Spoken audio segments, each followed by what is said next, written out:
தாத்தனா என்ன வளர்த்து தவிக்க விட்டு போனதென்ன, பேரனா நான் இருக்கேன் பேசாம இருப்பதென்ன. அப்பனா பிறந்தவர் ஆறடிக்கு சென்றதென்ன, அழுது நிற்கிறேன் உள்ளுக்குள்ள ஆறுதல் சொல்ல யாரும் இல்லை.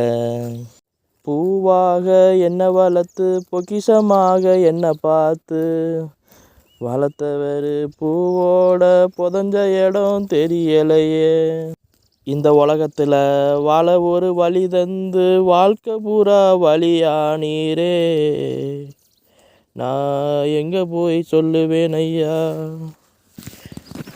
வாழ்க்கையில் சில உறவுகள் கூட இருக்கும்போதே அவங்க கூட ஒன்றா அவனை நல்லா பார்த்துக்கோங்க. அவங்களுக்கு பிடிச்சதை ஏதாவது செய்யணும்னு நினச்சிங்கன்னா செய்யுங்க. நம்ம கடல் நீரில் ரொம்ப நேரம் குளிக்க முடியாது நண்பா. கடல் நீரில் குளித்தோம்னா ரொம்ப நேரம் குளிக்க முடியாது. நீங்கள் கண்ணீரோடு வாழ்ந்தீங்கன்னா ரொம்ப நாள் வாழ்க்கை வந்து அது வழியிலே போக ஆரம்பிச்சிடும். அதனால் உங்கள் வழியை கொஞ்சம் மாற்றி ஒரு வழியில் அப்படியே நடந்து போங்க. நிச்சயமாக உங்கள் வழியும் மாறும், வழிகளும் மாறும். ஆறு புள்ள வளர்த்தவர் அப்பனா தாயா இருந்தவர் அனாதையா போனதென்ன.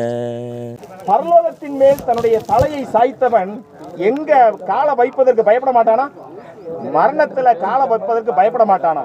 எனவே தைரியமாய், ஆண்டவரே உம்முடைய வருகையை சந்திப்பதற்கு நாங்கள் ஆயத்தமாய் இருக்கிறோம் என்று சொல்லி ஆண்டுடைய சமூகத்தில் நம்ம சொல்லலாம்.